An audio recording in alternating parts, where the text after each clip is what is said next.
Assalamualaikum warahmatullahi wabarakatuh. Nama saya Nur Ilham binti Jeffrey, nombor matrik 062403. Hari ini saya akan menerangkan tentang Imam Hanbali. Biodata Imam Hanbali, namanya ialah Ahmad bin Muhammad bin Hanbal. Beliau dilahirkan di Baghdad pada 20 Rabiul Awal tahun 164 Hijrah bersamaan 780 Masihi. Beliau juga berpewatakan yang zuhud, budi pekerti yang mulia, kepintaran yang luar biasa dan juga mempunyai memori hafalan yang kuat. Beliau merupakan imam terakhir dalam kalangan imam empat mazhab yang utama. Beliau lebih dikenali dengan nama datuknya, Hanbal bin Hilal Asy-Syaibani. Seterusnya, beliau meninggal dunia ketika berusia 77 tahun pada hari Jumaat 12 Rabiul Awal tahun 241 Hijrah. Jenazah beliau dikebumikan di bumi Baghdad.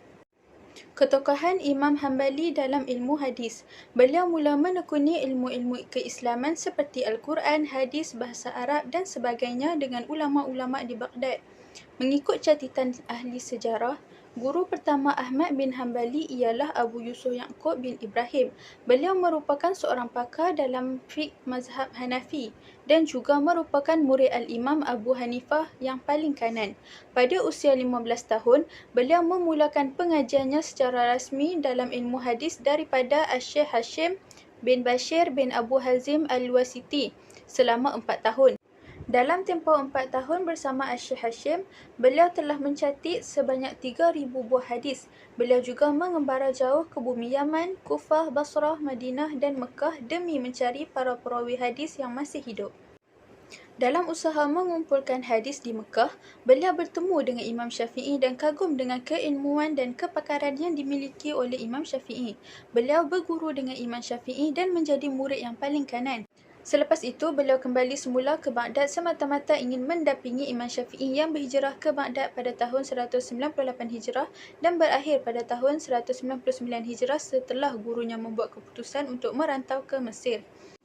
Ahmad bin Hanbali tidak pernah mengajar atau membuka kelas secara rasmi kecuali selepas beliau berumur 40 tahun. Kelas yang dianjurkan oleh beliau dibahagikan kepada dua. Yang pertama ialah dibuka di rumah khusus untuk ahli keluarganya, manakala yang kedua pula dibuka khusus untuk orang awam dan dijalankan di masjid. Beliau biasa mengkhatam bacaan Al-Quran sebanyak 2 kali setiap minggu, sekali pada waktu malam dan sekali lagi pada waktu siang.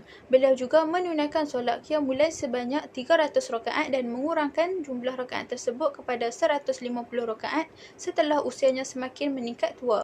Kesan mazhab Hanbali terhadap perundangan Islam ialah Imam Ahmad bin Hanbal menulis lebih daripada 30 buku perkataan dan fatwanya semasa teksnya di Masjidil Haram, sehingga mencapai kira-kira 20 buah kitab atau lebih serta fatwa-fatwa dan persoalan-persoalannya telah diriwayatkan selama 1 abad.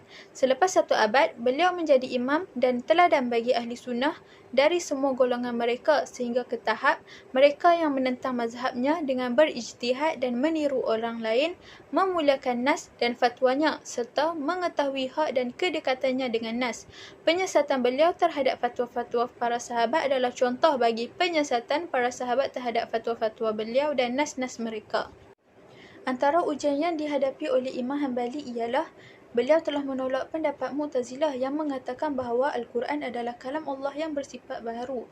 Ini telah membangkitkan kemarahan Khalifah Abbasiyah pada masa itu iaitu Al-Ma'mun. Imam Ahmad dipenjara dan dipukul dengan cemeti sehingga berdarah seluruh tubuhnya.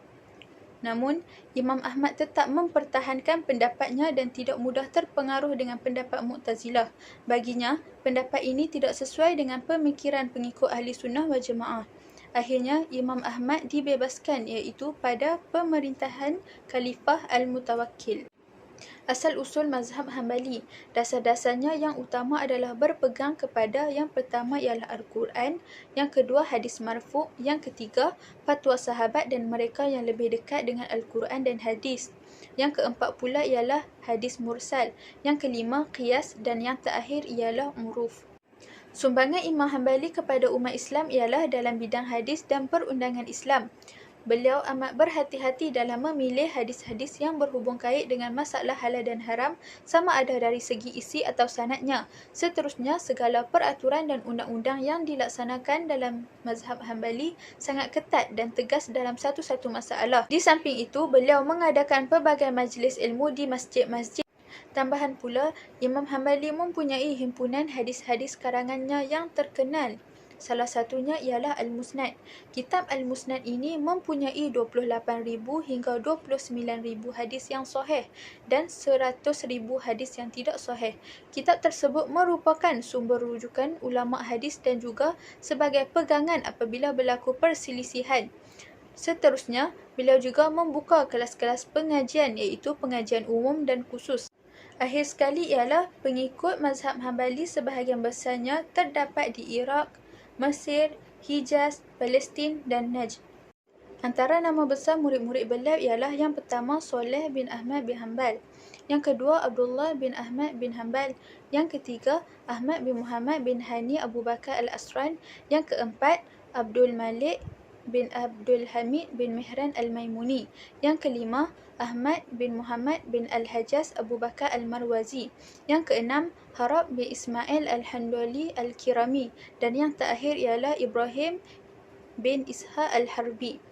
Seterusnya, tokoh-tokoh yang terkenal yang bertanggungjawab mengembangkan pemikiran fiqh Imam Ahmad pada kurun itu ialah Ibnu Qudamah Al-Wafiquddin pada 620 Hijrah, iaitu penulis kitab Al-Mughni. Tokoh-tokoh terkenal yang bertanggungjawab mengembangkan pemikiran fiqh Imam Ahmad pada kurun ini ialah Ibnu Qudamah Muwafiquddin, iaitu pada 620 Hijrah, penulis kitab Al-Mughni. Yang kedua pula Ibnu Qudamah Syamsuddin Al-Maqsi pada tahun 682 Hijrah, iaitu penulis kitab Asy-Syarh Al-Kabir. Seterusnya, tokoh yang memperbaharui pemikiran mazhab Hambali terutamanya dalam bidang muamalah ialah Syekh Al-Islam Taqiyuddin Ibnu Taimiyah, iaitu pada 728 Hijrah, dan yang kedua pula ialah Ibnu Al-Qayyim Al-Jauziyah pada tahun 752 Hijrah, iaitu murid Ibnu At-Taimiyah. Atas jasa tokoh-tokoh inilah mazhab Imam Ahmad telah tersebar dan mempunyai ramai pengikut sehingga sekarang dan menjadi mazhab utama Kerajaan Arab Saudi. Sekian saja daripada saya. Terima kasih.